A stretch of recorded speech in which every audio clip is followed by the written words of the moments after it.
Hello guys and welcome to Skynomics academy. मेरा नाम सुनील कुमार यादव है और आज हम लोग कुछ इंपॉर्टेंट टिप्स एंड ट्रिक्स को जानने की कोशिश करेंगे जिससे आप अपनी बोर्ड प्रिपरेशन को बहुत ही शानदार तरीके से जो है वो पूरा कर सकते हैं। ठीक है, याद रखिएगा क्योंकि अभी प्री बोर्ड का फेज जो चल रहा है वो आप लोगों के लिए अपने आप में एक इंपॉर्टेंट फेज है। और जहां भी अगर आप लोग ऑनलाइन पढ़ रहे हैं या फिर स्काइनॉमिक्स एकेडमी में पढ़ रहे हैं तो बढ़िया है। ठीक है, अगर आप एक तरीके से कहीं भी पढ़ रहे हैं तो आपको एक स्ट्रैटेजी जो है उसको जरूर फॉलो करके चलना पड़ेगा। कुछ मैं इंपॉर्टेंट स्ट्रैटेजी बताऊंगा, मैं दो सब्जेक्ट से रिलेटेड, खास कर इकोनॉमिक्स और बीएसटी को लेकर। ठीक है, जो कि 12th सीबीएसई के लिए अपने आप में एक इंपॉर्टेंट सब्जेक्ट है अगर आप कॉमर्स के कोई भी एस्पिरेंट हैं तो, है कि नहीं। तो भाई इंपॉर्टेंट क्या है इसमें, हमें दो तीन चीजों के बारे में, आप जैसे मान लो कि अभी हमारा क्या चल रहा है भाई, हमारा क्या चल रहा है, अभी प्री बोर्ड चल रहा है, हाँ या ना। तो जब प्री बोर्ड चल रहा है तो प्री बोर्ड हम लोग क्या है बहुत हल्के में ले लेते हैं, कभी कभी हल्के में ले लेते हैं इन द सेंस कि यार चलो यार पास हो जाते हैं, टू दी पॉइंट पास हो जाते हैं, उसके बाद देख लेंगे बोर्ड एग्जाम में तो आ ही जाएंगे मार्क्स। लेकिन हमें ऐसा नहीं करना है। हमें अगर ऐसा कर रहे हो तो एक तरीके से वो खतरे की घंटी है आने वाले समय के लिए। देखो, अगर पास होने के लिए पढ़ रहे हो तब तो फिर ठीक है, कोई दिक्कत नहीं है। अगर आपको बहुत अच्छे मार्क्स लाने हैं और मार्क्स को थोड़ा सा भी अगर आप लोग इम्प्रूव करना चाहते हैं तो बहुत इंपॉर्टेंट है कि प्री बोर्ड का पेपर आप चाहे कैसे भी दिए हो एग्जाम, मतलब अपने स्कूल में, उन प्री बोर्ड के जो पेपर्स हैं उनको जरूर आप लोग सॉल्व कीजिए। हम लोग भी खुद ही सॉल्व कराएंगे। ठीक है, जैसे ही ये दिसंबर के लास्ट में, मतलब जनवरी के फर्स्ट वीक से सैंपल पेपर को प्रॉपर सॉल्व करवाया जाएगा यहाँ पर, मतलब सारे सब्जेक्ट का, बिजनेस स्टडीज का, इकोनॉमिक्स का और आपको अकाउंट्स का। तो वहां पर आपको समझ में आएगा किस तरीके से क्वेश्चंस को डील करते हैं। लेकिन अभी जो है प्री बोर्ड में आप लोग बिल्कुल भी हल्के में मत लीजिए। आप ऐसे सोच के जाइए कि मैं कोई एग्जाम में जा रहा हूं जो मैं, मेरा बोर्ड का एग्जाम है, उस तरीके का फील जो है वो एक तरीके से लीजिए ताकि आपका जो प्रिपरेशन है वो उस मोड में जा सके। जैसे मैं बताना चाहता हूँ कि जब मैं 10th और 12th में था तो मेरा 3 महीने पहले, जब जब बोर्ड प्रिपरेशन लगभग शुरू करते हैं बच्चे, खास करके इसी समय 3 महीने, उसके पहले तो ठीक ठाक चल रहे हैं, ठीक है, सिलेबस कंप्लीट हो गया।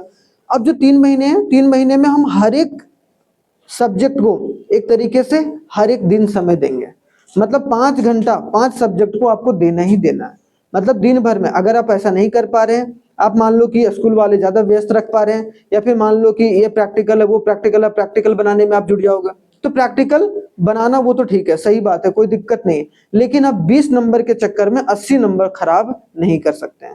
तो 20 नंबर जो है वो आप कैसे भी प्रैक्टिकल जैसे जैसे बना के दे दो, बस टीचर से वो ट्यूनिंग ठीक होनी चाहिए, वो अपने आप ही नंबर 17-18 तो दे ही देते हैं। ठीक है, अगर आपका थोड़ा बहुत भी अच्छे से बना हुआ प्रोजेक्ट है, ऐसा नहीं कि उसमें बैठ के कलरिंग कर रहे हैं, बैठ के हम लोग उसमें बढ़िया सा स्टिकर चिपका रहे हैं, एकदम पूरा डिजाइनिंग, वो कचड़े में जाएगा क्योंकि उसे कोई चेक ही नहीं करता। आज की रियलिटी है और ये सही बात है, वो जाके देख लो, स्कूलों में पढ़े होंगे जो 5 साल पहले भी जिन्होंने प्रोजेक्ट जमा करा होगा, तो उन पर ध्यान बिल्कुल भी नहीं देना है। तो आखिरकार इकोनॉमिक्स और बिजनेस स्टडीज में ध्यान किस पर देना है, बहुत इंपॉर्टेंट है, ध्यान किस पर देना है। ठीक है, ध्यान अगर आपका बटा हुआ है तो उस बटा हुआ ध्यान को जो है केंद्रित कर लीजिए। इंस्टाग्राम से एक तरीके से आप छुटकारा पा लीजिए कुछ समय के लिए, आधा घंटे चलाइए, ऐसा नहीं है कि आप नहीं चलाइए, ठीक है चलाइए, लेकिन आप उसको मिनिमाइज कर सकते हैं। अगर आज आपने वो चीज नहीं सीखा, वो कला नहीं सीखा कि टाइम को मैनेज कैसे करते हैं, आगे आने वाले समय में जीवन भर पछतावा होगा।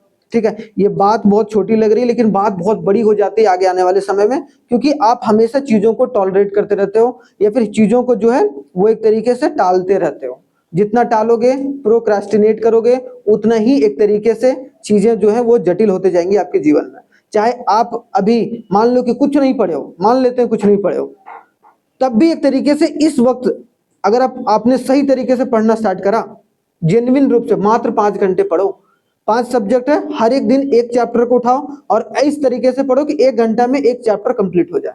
तो इसका मतलब, मेरा बोलने का मतलब क्या है, ये समझो कि 2026 हमारा इंपॉर्टेंट दिन है ना। जो 2026 के एग्जाम होंगे वो हमारे लिए बहुत इंपॉर्टेंट है, क्योंकि ये 12th है भाई, 10th नहीं है। 10th रहता तो चलो यार थोड़ा सा पासिंग मार्क्स भी उससे थोड़ा सा ऊपर आ जाए तो चल जाता है, लेकिन यहाँ जो टीचर्स कॉपी चेक करते हैं उनका भी जो माइंडसेट रहता है वो 10th के कॉपी चेक से अलग रहता है। सिंपल सी बात है, याद रखना। ऐसा नहीं होगा कि यहाँ पर आपको लिबरल मार्किंग करेंगे, बहुत कम टीचर ऐसे मिलेंगे आपको जो लिबरल चेकिंग करेंगे। मतलब क्या हो गया, एक तो लिबरल चेकिंग उस वक्त होती है जब आप एक तरीके से आपका टू दी पॉइंट कोई आंसर है और आपने तो थोड़ा बहुत भी आसपास का लिख दिया तो चल गया। लेकिन आजकल कॉन्सेप्ट बेस्ड क्वेश्चन आ रहे हैं, मतलब आपको पहले क्वेश्चन को समझना पड़ेगा। आ रहा है क्या भाई? कॉन्सेप्ट।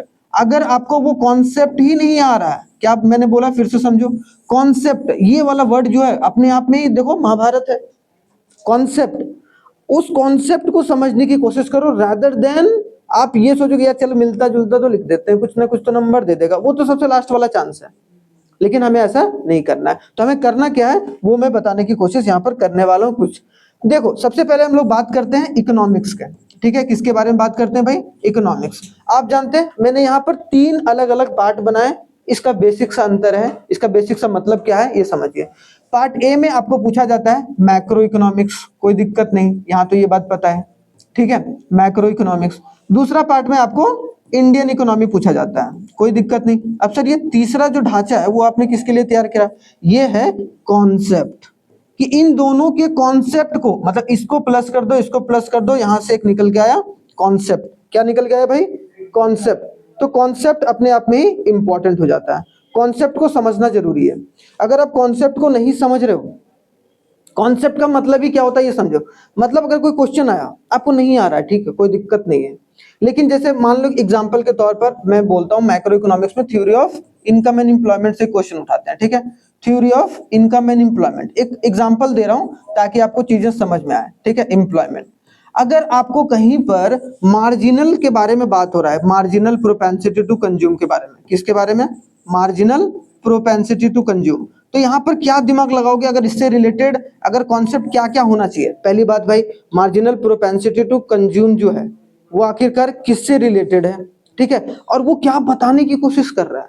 वो बताने की कोशिश कर रहा है कि हमारा लेवल ऑफ इनकम कितना चेंज हो रहा है, उसके हिसाब से हम कितना अपनी कंजम्पशन को बढ़ा और घटा रहे हैं।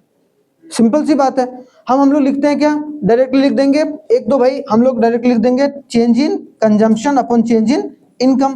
इनके रेशियो को हम लोग क्या बोलते हैं? एमपीसी बोलते हैं। ये तो कॉन्सेप्ट है, लेकिन इसके पीछे मैंने क्या बोला, इसको अदर लैंग्वेज में कॉन्सेप्चुअल फॉर्म में अगर लिखो या इसका मतलब समझने की कोशिश करो तो इसका मतलब क्या है कि आपका इनकम मान लो कि 100 रुपया बढ़ा, आपका इनकम 100 रुपया, क्वेश्चन ऐसे ही पूछता है कि अगर आपका जो इनकम है पहले 100 रुपया बढ़ा, मतलब 50 रुपया था, अब 150 रुपया हो गया आपका इनकम, और आपका कंजम्पशन अगर पहले 10 रुपया था, जब आपके पास इनकम 50 रुपया था, अब जब 150 रुपया इनकम हो गया तो आपका कंजम्पशन मान लो 50 रुपया हो गया, 30 रुपया से बढ़ गया।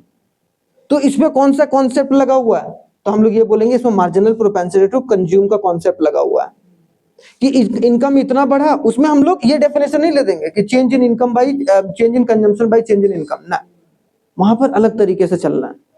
तो मैंने क्या बोला कि हर एक क्वेश्चन के पीछे का कॉन्सेप्ट देखो अभी प्रिपरेशन के फेज में, फिर जब आप एग्जाम दोगे प्री बोर्ड, इसीलिए मैंने बोल रहा हूँ प्री बोर्ड सिंसियरली दो। एग्जाम आपके कोचिंग में हो रहा है, हम लोग रेगुलर कराते हैं हर संडे को, तो वहां पर आप लोग सिंसियरली देने की कोशिश करो, चाहे नहीं आ रहा है कोई दिक्कत नहीं है, लेकिन आके 3 घंटा बैठ के उस चीजों को अटेम्प्ट करो। 17-18 पेपर तुम कर लोगे, अपने आप ही माइंड में सेट हो जाएगा, अपने आप में ही हाथ चलना शुरू हो जाएगा। अगर तुम लगातार संडे को बैठने लगोगे तो मतलब कुछ नहीं करना पड़ेगा, अपने आप ही हाथ चलेंगे। फिर आपका सबकॉन्शियस माइंड में बैठ जाएगा। जैसे अगर यहाँ पर आग है, मान लो यहाँ पर आग ऐसे से भड़का है, आग तो है नहीं है, कुछ ऐसा ही अलग सा है, ठीक है। मान लो आग में अगर आसपास में आग रहता है तो इसका मतलब अगर हाथ जाता तो अपने आप ही आ जाता है ना। आपको ये तो अरे भाई आग आ गया, अब यहाँ से हाथ पीछे कर लो, ऐसा नहीं सोचते हो ना, वो खुद ही आ जाता है। तो ये जब आने लगा ना, आप मान लो कि सही ट्रैक पर जा रहे हो, कोई दिक्कत नहीं है। तो इसका मतलब क्या है भाई, इंडियन इकोनॉमी 40 मार्क्स का और यहाँ पर मैक्रो इकोनॉमिक्स 40 मार्क्स का। जो भी आपको डिफिकल्ट लग रहे हैं, जो भी चैप्टर डिफिकल्ट लग रहे हैं, मान लो मैक्रो इकोनॉमिक्स में कोई 2 चैप्टर डिफिकल्ट लग रहा है, छोड़ दो, कोई दिक्कत नहीं है। 2 चैप्टर ज्यादा से ज्यादा, जब बहुत ज्यादा नहीं छोड़ना है, 2 चैप्टर, वो भी कौन कौन से 2 चैप्टर छोड़ने हैं मैं जब सैंपल पेपर डिस्कस करूंगा तब जरूर बताऊंगा, याद रखना, अभी नहीं छोड़ना है, अभी आपको सारे पढ़ने हैं, ठीक है। जब सैंपल पेपर में डिस्कस कराऊंगा तब आपको लगेगा यार अब ये तो हो ही नहीं रहा, होता है कभी कभी हमारे साथ भी होता है कि यार अब ये तो होगा ही नहीं भाई, तब उसको फिर पकड़ के रखना जरूरी नहीं है। फिर आप काम करो अदर, मतलब मान लो कि 2 चैप्टर से, अब 2 चैप्टर से मान लो कि हमारे पास 10 नंबर के क्वेश्चन आ रहे हैं, तो हम 30 नंबर पर फोकस कर लेंगे भाई, ये हो क्या रहा है, 30 नंबर पर फोकस कर लेंगे, समझ में आ रहा है, तो हमारा 30 नंबर पर फोकस ज्यादा रहेगा, समझ में आया, कोई दिक्कत नहीं। इंडियन इकोनॉमी में तो आपको छोड़ना ही नहीं है एक भी चैप्टर, क्योंकि ये सबसे इजी जो है वो एक तरीके से आपको लगना चाहिए। हिस्टोरिकल पॉइंट ऑफ व्यू है, थोड़ा सा डेटा वगैरह याद कर लेना है, चीजें आसान हो जाएंगी, चीजें आप शानदार तरीके से कर सकते हैं। तो आपका रोड मैप यही होना चाहिए कि इंडियन इकोनॉमी पर full focus. Case based studies यहाँ तगड़े बनेंगे लेकिन आराम से सॉल्व, केस बेस्ड स्टडीज यहाँ तगड़े बनेंगे तो यहाँ दिक्कत होता है बच्चों को। इंडियन इकोनॉमी में ज्यादा दिक्कत नहीं होता अगर आप थोड़ा सा चीजों को पढ़ लो और थोड़ा सा एज इट इज समझ लो। एजुकेशन के बारे में आ गया, एम्प्लॉयमेंट के बारे में आ गया, तो आप आराम से लिख सकते हो, बस टर्मिनोलॉजी थोड़ा बहुत याद करके चलोगे तो ठीक है। तो यहाँ तो नहीं छोड़ना, यहाँ एक दो चैप्टर आप छोड़ सकते हो, लेकिन चीजें जो है वो अभी आपको पूरी पढ़नी है। और कॉन्सेप्ट पर ध्यान देना, मैंने बार बार बोला कॉन्सेप्ट पर। कॉन्सेप्ट इसीलिए क्योंकि 70% जो पेपर रहेगा आपका कॉन्सेप्चुअल रहेगा। आजकल एमसीक्यू भी पूछा जा रहा है कॉन्सेप्ट, 5 लाइन का दे रहा है भाई, अब उसके बाद आपको आंसर देने मतलब ABCD दे रहा है कि नहीं, एमसीक्यूज में भी। हाँ, तो एमसीक्यूज में भी कॉन्सेप्ट आ रहा है, तो आप इतना इजी मत लो इन सब सारी चीजों को। अगर दूसरा देखा जाए बीएसटी में भी अगर देखने को मिलेगा, पहला फेज कौन सा है भाई?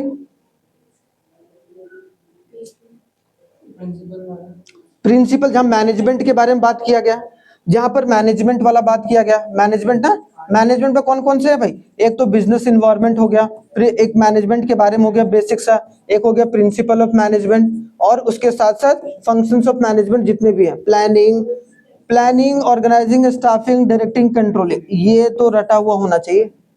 POSDC लगभग क्वेश्चन यहीं से देखने को मिलते हैं। उसके बाद फाइनेंस का कुछ पार्ट है कि नहीं? फाइनेंस का पार्ट पिछले बार जो है फाइनेंस का पार्ट मतलब फाइनेंशियल मैनेजमेंट हो गया, फाइनेंशियल प्लानिंग हो गया, वो सब सारे, फाइनेंशियल मार्केट हो गया, कंज्यूमर प्रोटेक्शन हो गया, मार्केटिंग वाला चैप्टर, तो ये सब फाइनेंस वाला पार्ट। तो आपको 2 पार्ट में डिवाइडेड होना चाहिए, उससे 50 नंबर, इससे 30 नंबर के आते हैं लगभग, मोटा मोटा क्वेश्चन मतलब जो नंबर्स आते हैं।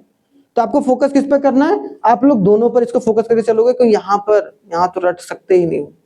आप कितना भी रटोगे क्या? जैसे कि प्लानिंग के फीचर्स आप रट सकते हो, प्लानिंग के क्या स्टेप्स हैं वो रट सकते हो। स्टेप्स तो आपको 5 के आने चाहिए, क्योंकि 3 जो स्टेप्स रहते हैं, 3 मतलब इनमें से किन्हीं 3 का जो स्टेप्स है वो इनडायरेक्टली डायरेक्टली पूछा जाता है केस बेस्ड स्टडीज में। और यहाँ पर 70% जो क्वेश्चंस रहेंगे आपको केस बेस्ड ही देखने को मिलेंगे। इसका मतलब केस बेस्ड सिंपल सा, केस बेस्ड डायरेक्टली किससे रिलेटेड है? कॉन्सेप्ट से। आप रट्टा मार के तो कर ही नहीं सकते हो। आप मान लो कि कर भी दिए तो आप जैसे तैसे करोगे तो आपको नंबर भी जैसे तैसे ही मिलेगा। तो ये एक ऐसा फेज है जहां पर अपने आप को आप टेस्ट कर सकते हो, और अगर टेस्ट करना है तो क्यों ना फॉर्मल तरीके से किया जाए, ठीक है? क्यों ना एक एग्जाम में बैठ कर किया जाए जहां पर लाखों करोड़ों बच्चे बैठते हैं, और उसमें हम अपने आप को साबित करें कि यार मैंने ना 3 महीने पढ़ा और भयानक यहां से यहां मैंने अपने लेवल को ले गए, तो वहां से आपको एक अलग कॉन्फिडेंस आएगा।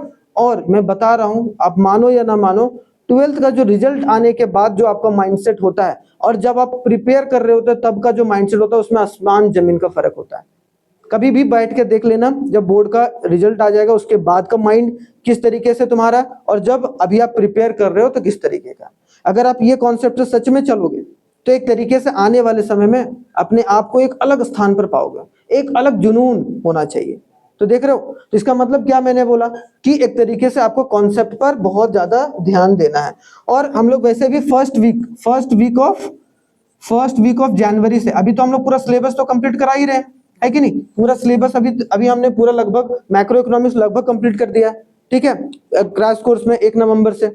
उसके बाद अभी हमारा BST भी लगभग चला हो जाएगा कंप्लीट। मतलब हम चाहेंगे कि भाई जनवरी के लास्ट तक जो है पूरा सिलेबस फिर से कंप्लीट हो जाए आपका, वो तो चलता रहेगा साथ ही साथ। लेकिन 6 दिन के क्लास में हम 2 दिन मतलब 1 दिन जो है सैंपल पेपर के क्वेश्चंस कराऊंगा, मतलब मान लो कि 2 दिन क्लास हुआ फिर 1 दिन क्वेश्चंस, 2 दिन क्लास हुआ 1 दिन, अब मिक्स क्वेश्चन लाएंगे।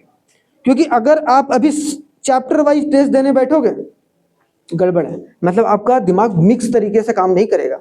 आपको मैं तो सोचो ना यार, एग्जाम का नीड क्या है? सिंपल सी बात है, एग्जाम की नीड ये है कि आपको 3 घंटे में नीड क्या है, CBSE की नीड क्या है, आप समझो, सिंपल से लॉजिकल, कि भाई वो मिक्स क्वेश्चन पूछ रहा है। वहां ऐसा तो नहीं है ये बोला चैप्टर प्रिंसिपल ऑफ मैनेजमेंट का बेटा चैप्टर इसका आंसर लिखो, ऐसा तो बोल नहीं रहा है वो कि 1 दिन पहले उसका लेगा इसका लेगा। आपको सारे मतलब क्या, सारे डॉट्स कनेक्टेड होने चाहिए, सारे चैप्टर्स के मतलब सारे चैप्टर्स के कॉन्सेप्ट कनेक्टेड होने चाहिए। अब वो तभी होगा जब आप चैप्टर बाय चैप्टर पढ़ते जाओ, कोई दिक्कत नहीं है। एक दिन में एक चैप्टर रिवीजन के तौर पर पढ़ो, ऐसा मत पढ़ो कि 4 दिन में एक ही चैप्टर पढ़ रहे हो। टीचर पढ़ा रहा है 4 पार्ट में, वो अलग बात है। क्यों? क्योंकि वो नीड है एग्जाम की। आपकी नीड क्या है कि आप जब पढ़ो तो चारों पार्ट को एक ही दिन कंप्लीट करो। अगर आप यूट्यूब में देख रहे हो, अगर आप नोट्स पढ़ रहे हो तो हम लोग जो नोट्स दे रहे हैं उस चारों पीडीएफ को एक बार में ही पढ़ो। पीडीएफ भी आपको मिल जाएगा भाई, ठीक है। अगर ऑनलाइन वाले पीडीएफ जो हमारे ऐप पर हैं उनको तो मिल ही जाता है, अगर नहीं मिल पा रहा तो आप हमारे ऐप से डाउनलोड कर सकते हैं। वहां पर मैंने क्विज का भी फैसिलिटी दिया। अब सोचो मैंने क्विज कैसे मैंने बोला, अब सोचो क्विज क्या है भाई। अब सोचो क्विज क्या है। अब यहाँ पर मैं दिखा रहा हूँ तुम्हें, देखो क्विज कैसे आप लोग लगाओगे। अब बोलोगे सर एमसीक्यू कैसे प्रैक्टिस करें, जबकि मैंने बना रखा है, अभी देखना, ठीक है। ये हमारा एप्लीकेशन खुल गया। एप्लीकेशन में अब आप देखो, ये हमारा एप्लीकेशन खुल गया, इसको हम कट कर देंगे यहाँ पर। ये हमारा एप्लीकेशन है, ठीक है, स्काइनॉमिक्स एकेडमी का। आप यहाँ पर देखिए, जैसे आप एप्लीकेशन खोलेंगे चाहे टैब पर, चाहे आप, अगर आपके पास आईफोन है, एंड्रॉयड में तो ऐप है, अगर आप टैब से कर रहे हैं तो अगर आईपैड है या फिर आपको आईफोन है तो आप जाके वेब में skynomicsacademy.in करके वहां पर आ जाएगा आपके पास। उसके बाद समझो यहाँ पर जो ये वाला कैटेगरी है, ये वाले कैटेगरी में आप क्या चूज करो, यहाँ पर आपको कौन सा सब्जेक्ट चूज करना है, 12th कॉमर्स। 12th कॉमर्स करके सेव कर दिए।